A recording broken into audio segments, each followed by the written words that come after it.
Born into a world where my last name opened more doors than I wanted, you could say I had it all set up for me. My dad's the big boss of a company you've probably seen on the stock exchange screen more times than you've cursed your morning alarm. Yes, that kind of rich. But if you're expecting stories of a golden girl draped in designer clothes and sipping champagne for breakfast, you've got the wrong story. Me, I've always kept it real, with my feet firmly on the ground. Money is nice, sure, but it's not everything. I chose a different path, one that led me to places money can't buy and experiences no gold card can fetch. Charity work, helping those in need, and living a life that's, well, ordinary. That's me, Laura. Not the fancy Laura, just Laura. So there I was, stuck in one of those typical evenings where my friend Amy decided we all needed to get out more. We ended up at this dive downtown, the kind where the beer is cheap and the lights are dim enough to hide your regrets. Amy was all hyped up, going on about some guy she met online. "You've got to meet him, Jess. He's totally your type," she kept saying. My type? Since when did she decide she knew my type? Anyway, we're there, and in walks this guy, not Amy's online prince, but another dude, Eric. He was there with some friends, looking as out of place as a cat at a dog show. He wasn't dressed to impress, just a simple t-shirt, jeans, and this easy smile that lit up the room. We got to talking, and it was easy, like really easy. He worked a manager job at a place I'd never heard of, nothing fancy, but he talked about it with this passion that was kind of infectious. "You really dig your job, huh?" I remember asking, sipping on my third beer. "Absolutely," Eric shot back, leaning in. "Every day is a challenge, but hey, I'm not here to bore you with work talk." "What about you?" Amy mentioned charity work.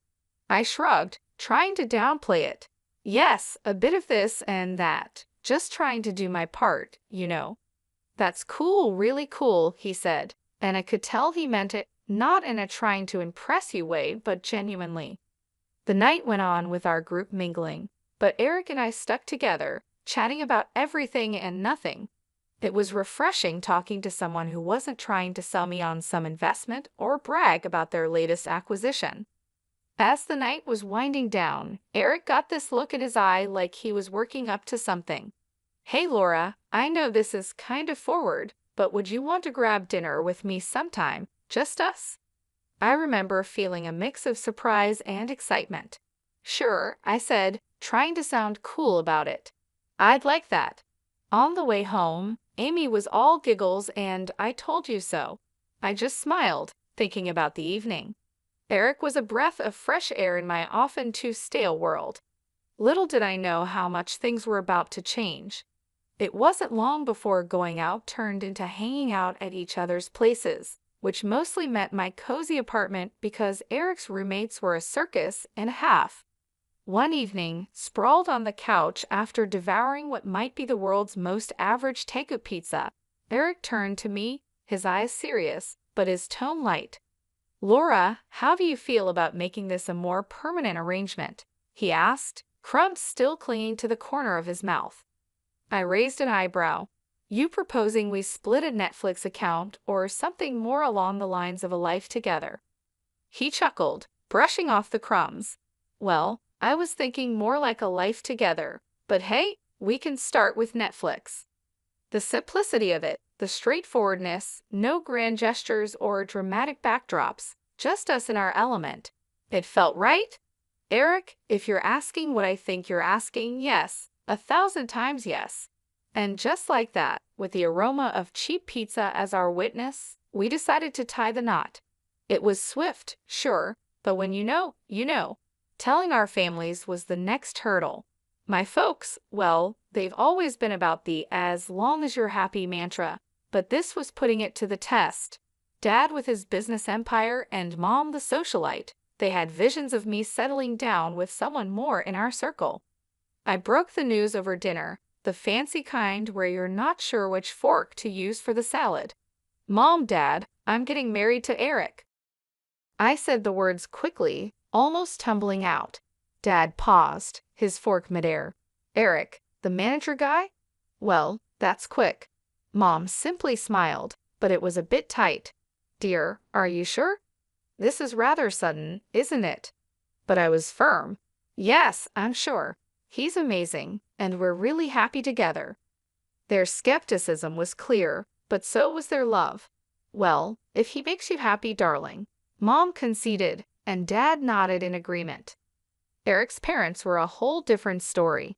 We went over to their place, a cozy little house that always seemed to smell like fresh cookies or something equally comforting.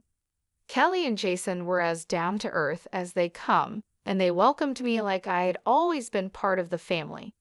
Eric tells us you're setting a date. Jason asked, passing me a plate of those famous cookies. Yes, we're thinking sooner rather than later. A small ceremony, nothing fancy, I replied, trying to gauge their reaction. Oh, sweetheart, that's wonderful. We're just thrilled for you both. Kelly beamed.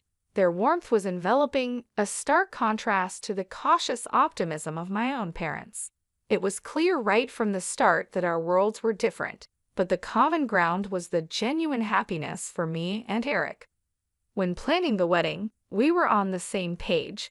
Keep it simple, keep it us. A small ceremony, close friends and family, and an open bar because, as Eric put it, if we're doing this, we're making sure everyone's having a good time. And that's how it went down. A swift engagement, not because we were rushing, but because everything just clicked into place. Amid the whirlwind, there were quiet moments, looks shared between us that said, we're doing the right thing. And we were. We really were. Living with Eric started off as everything I'd hoped for and more. We were like two peas in a pod, making our little corner of the world in that cozy, modern apartment I had rented. It was ours, filled with love, laughter, and a ton of take-out containers because, let's face it, neither of us were winning any awards in the kitchen. It wasn't long before I started noticing how Eric's parents, Kelly and Jason, had this way of dropping hints about things they liked or needed whenever they came over. At first, it was subtle, almost cute. Oh, Laura, that's a lovely coffee maker. Must make mornings a breeze, Kelly would say, eyeing our shiny new appliance with a gleam in her eye. Or Jason would remark, this sofa is just divine. Our old one's been giving me a right pain in the back, you know. Wanting to be the good daughter-in-law, I took note of these little hints. I'd surprise them with gifts here and there, a coffee maker for Kelly, a comfortable new sofa for their living room, and so on. Their initial reactions were always the same, a mix of surprise and a little bit of guilt. Oh, Laura, you shouldn't have. This is too much, Kelly would exclaim, her hands fluttering to her chest.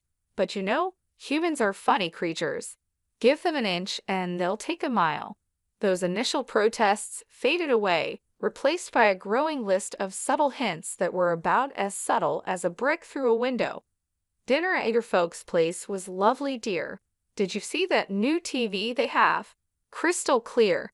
Ours is practically ancient. Eric would relay his parents' latest comments, oblivious to the change in their tone. One evening, after I had just dropped a not-so-small fortune on a fancy new TV for them, Eric and I were curled up on the couch, my head resting in his lap. They really love the TV, babe. You're amazing, he said, his fingers running through my hair. But I felt the weight of their expectations starting to press down on me. Eric, do they expect us to keep doing this? It's getting a bit much, don't you think? I asked. He paused, his hand stopping mid-stroke. What do you mean? They're just happy, that's all, he replied. Happy or taking advantage? I pushed back, sitting up to look at him. It feels like we're their personal shopping service. Eric was taken aback, his brow furrowing. They're not like that, Jess. They're just not used to nice things, that's all. But where does it end, Eric? It's like they've got a taste for it now, and they're not looking back, I argued, frustration creeping into my voice. The conversation ended with an uneasy truce, but it was clear we were on different pages. Kelly and Jason's gratitude had morphed into entitlement, and it was putting a strain on us on me. I loved Eric, but I wasn't about to become a bottomless ATM for his parents. When my dad's company hit hard times, it felt like the rug was yanked out from under my feet. That cushy life, poof, gone. And with it, the whole dynamic of my relationship took a nosedive. The shift wasn't gradual. It was like flipping a switch from daylight to darkness. I had to break the news to Eric and his folks, and let me tell you, that was a conversation I'd been dreading. Listen, things are going to get tight. Dad's company's tanking and, well, we're in for a rough ride, I told them. I tried to keep my voice steady, but the tremor betrayed my nerves. Eric's reaction was a gut punch. You're kidding me, right? What do you mean things are going to get tight? You're telling me we can't live like we used to because of your dad's mess. His words were cold, and for a second, I wished the floor would swallow me whole. Kelly and Jason's faces were no better, their disappointment barely hidden. This is quite the situation you've put us in, Laura, Jason added, his tone full of reproach. Just like that, the warmth and camaraderie we once shared disappeared, replaced by a cold expectation that somehow I was to blame for my family's financial downturn. Moving in with them was supposed to be a temporary solution. Our once independent life was swapped for a guest room that felt more like a cell in the house of two people who now saw us as a nuisance. The atmosphere was charged with tension, every day a reminder that I'd somehow failed them. We're cutting back on everything because of this, Kelly would remind me, her voice sharp as she served dinner that was a far cry from the lavish meals we used to enjoy. And Jason always had a comment on saving costs. Make sure those lights are off. We're not running a charity here. But Eric was the hardest to bear. The man I married seemed to have vanished, replaced by someone who saw me as a letdown. Can't you do something? Talk to your dad? It's like you don't even care we're living like this. He'd snap, anger flaring over the smallest things. Our conversations, once easy and filled with future plans, were now minefields. Every word I said was a potential trigger for another outburst. I thought marrying you meant security, not this struggle, he'd throw at me during arguments, his words slicing through me. It was clear we weren't just dealing with financial stress. This was a test of our relationship, revealing true colors under pressure. I was stuck in the middle, battling the disillusionment from my husband and his parents while grappling with my own sense of failure. Kelly's birthday dinner was supposed to be a cozy family thing in an upscale restaurant, a break from the constant tension, but it turned into the showdown of a lifetime. I should have seen it coming with the way things had been going at their place. We're all sitting there, menu in hand, and I'm trying to keep the peace, just blended to the background. That plan got ruined the second orders started flying. Eric, with a grin that made my skin crawl, goes, "Let's get the steak and lobster for us," and then throws a look my way, 1 part smug, 2 parts cruel. Laura can do with the soup of the day. Got to save where we can, right? They all laugh like it's the best joke they've heard in ages. Kelly adds her 2 cents. Absolutely, can't have Laura overspending now, can we? I felt a flush of heat, not from embarrassment, but pure fury. Really? Soup? What's this, some kind of sick joke? I snapped back, my voice sharper than I intended. Oh, come on, Laura, it's just a bit of fun, Eric said, that smirk still plastered on his face.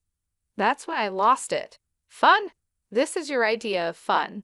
When things are tough, you show how petty you really are? I can't believe I fell for your act, I exclaimed. You could hear a pin drop. The whole restaurant was watching now, the awkwardness off the charts. I didn't sit back down. Keep your fancy dishes and your pathetic jokes. I'm out, I said, standing up so fast my chair nearly toppled over, the noise echoing and turning more heads our way. Eric reached out, trying to play the peacemaker. Laura, don't. Let's not make this a scene.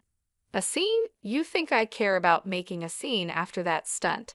This is about respect, something you clearly have none of, I said, yanking my arm free and heading for the exit.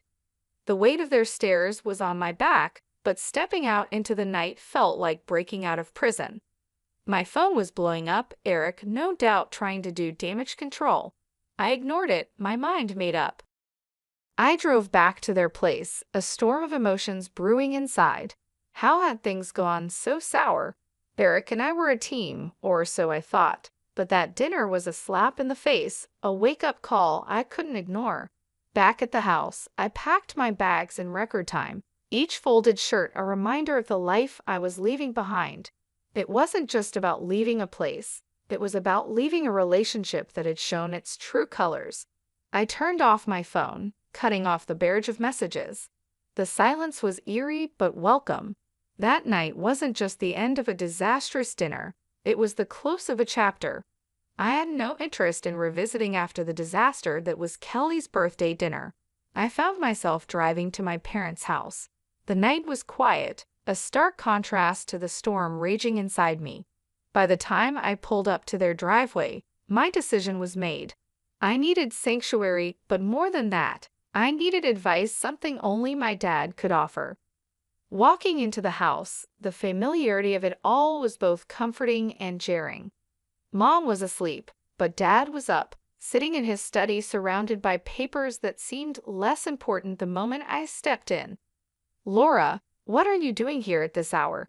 Is everything okay?" he asked, standing up, concern etched on his face. I took a deep breath, and the events of the evening poured out of me in a flood.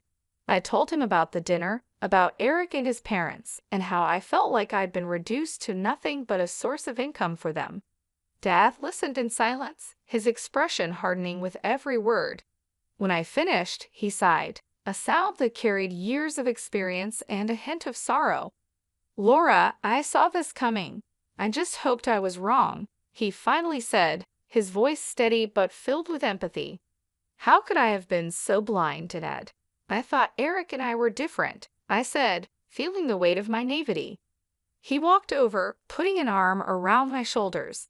"You wanted to see the best in him and them. There's no fault in that. But people show their true colors in tough times. It's a hard lesson, but an important one." I nodded, the reality of his words sinking in. "But what do I do now? I can't go back there. You'll stay here for starters. As for the rest, we'll figure it out together," he assured me, his confidence a balm to my frayed nerves. Then he shared something that took me by surprise. "You know, the company situation isn't as dire as it seems. We're actually on the verge of a breakthrough." It was a strategic move, a way to weed out the opportunists. I stared at him, stunned. "So you mean to say we're not broke?" He chuckled, a sound that was part relief, part amusement. Far from it, but it was important to see who would stick around when the chips were down. Unfortunately, Eric and his family showed their true selves. The revelation was a lot to process. My anger towards Eric and his parents was now mixed with a sense of vindication. They had revealed their true motives and, in doing so, had freed me from a future of manipulation and deceit. "Dad, I don't know whether to be relieved or furious," I admitted. "Probably a bit of both," he said, giving me a reassuring squeeze. "But the important thing is you're free to make a better future for yourself." I admit it, the emotions battling inside me were both. "It's okay, but remember this experience has taught you something invaluable about people and their intentions. Use it, learn from it," he advised, grounding me. Walking up to Kelly and Jason's house the next day felt like heading into the lion's den. I was ready for a showdown, but nothing could have prepared me for the cold reception I got. Eric was standing there, divorce papers in hand, with a look that could only be described as triumphant disdain. "Here you go, let's get this over with," he said, practically shoving the papers at me. His parents were hovering behind, barely containing their glee. Finally getting rid of the freeloader, Kelly snickered and Jason nodded in agreement, a smug smile plastered across his face. Eric joined in. "Yes, turns out you're just an ordinary dummy without your daddy's money. Thought you'd cry, but guess what? We don't need a tearful mess around here." Their words stung, but not in the way they expected. I felt a bizarre mix of anger and liberation. I looked at the papers, then at them, and without a word, signed where I needed to. As I did, their smiles widened, thinking they'd won, but I had the last laugh. Pulling out a newspaper from my bag, I slapped it down on the table with more force than necessary. "Thought you might find this interesting," I said, my voice dripping with unrestrained satisfaction. The headline screamed about my dad's company making a monumental comeback, profits soaring higher than ever. Watching their faces drain of color was a sight I'd pay to see again. Kelly and Jason's smugness vanished, replaced by shock, then desperation. Eric's arrogance crumbled, leaving him looking like a child who just lost his favorite toy. Kelly suddenly switched gears, stepping towards me with arms wide open. "Oh, my sweet girl, it's all a big misunderstanding. Let's hug it out." Jason, ever the opportunist, chimed in. "Let's not rush things. Sit down, have a coffee, and we can talk this through." And Eric, oh Eric, he was the picture of regret. "I was wrong, okay. We can fix this. I want to make everything right, please." Their sudden change of heart was almost comical. Almost. I couldn't help but laugh, a deep, hearty sound that felt cleansing. "You three are something else, you know that. But here's a news flash for you. I'm done. Done with the lies, the manipulation, and the so-called family that only values me for my bank account." I turned to leave, their protests and pleas fading into the background. They called after me, a mix of desperation and disbelief in their voices. But I didn't look back. Not this time. After the spectacle at Kelly and Jason's house, I was done not just with them, but with the whole sorry saga that had become my life. I needed a fresh start, a clean slate. So I took some time at my parents' place, getting my head and heart back in the game. One afternoon, a couple of weeks after the divorce was finalized, I was out for coffee with Amy, my ever-supportive friend who had been there through it all. "Girl, you look like a weight's been lifted," she commented, sipping her latte.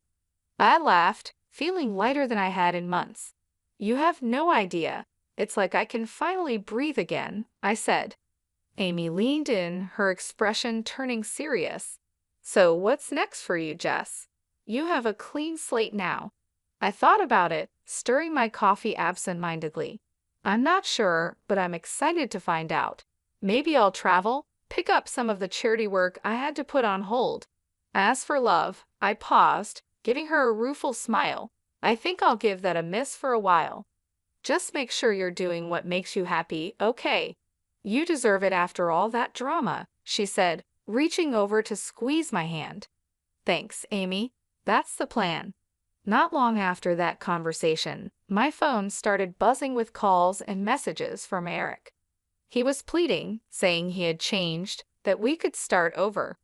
His parents even got in on the act, sending messages filled with apologies and invitations to talk things over. Sitting in my room, phone in hand, I couldn't help but laugh. The sheer audacity was almost admirable. Almost. I typed out a response, one I've been mulling over for days. "Eric, moving on means moving forward, not going back to what broke you. I wish you all the best, but this is where our path ends for good. Take care." Hitting send felt like closing the final chapter of a book I'd been stuck in for too long, and just like that, I was ready to start writing a new one. The next few months were a blur of activity. I threw myself into my work, took up volunteering with a vengeance, and even booked a solo trip to a place I'd always wanted to visit. Life was full, and for the first time in a long while, it was fulfilling too. One evening, sitting on a balcony overlooking a bustling street in a far-off city, I felt a sense of peace and excitement for the future. I was ready for whatever came next. I realized I'd found what I'd been searching for all along: peace. The drama, the heartache, the betrayal, it all seemed like a distant memory. My phone buzzed with a new message, but this time it was from a number I didn't recognize. Hesitantly, I opened it. It was from someone I'd met during my travels, someone who made me laugh and think in equal measure. "Hey Laura, how about dinner when you're back? No expectations, just food and good company." I stared at the message, a smile slowly spreading across my face. Maybe it was time to open my heart again, but on my terms, at my pace. I looked at the text and replied, Yes, hitting send before I could second guess myself. Looking out at the city lights, I felt a sense of excitement for the future. I had moved on, not just from Eric and his family, but from the person I was when I was with them. I was stronger, wiser, and ready for whatever came next.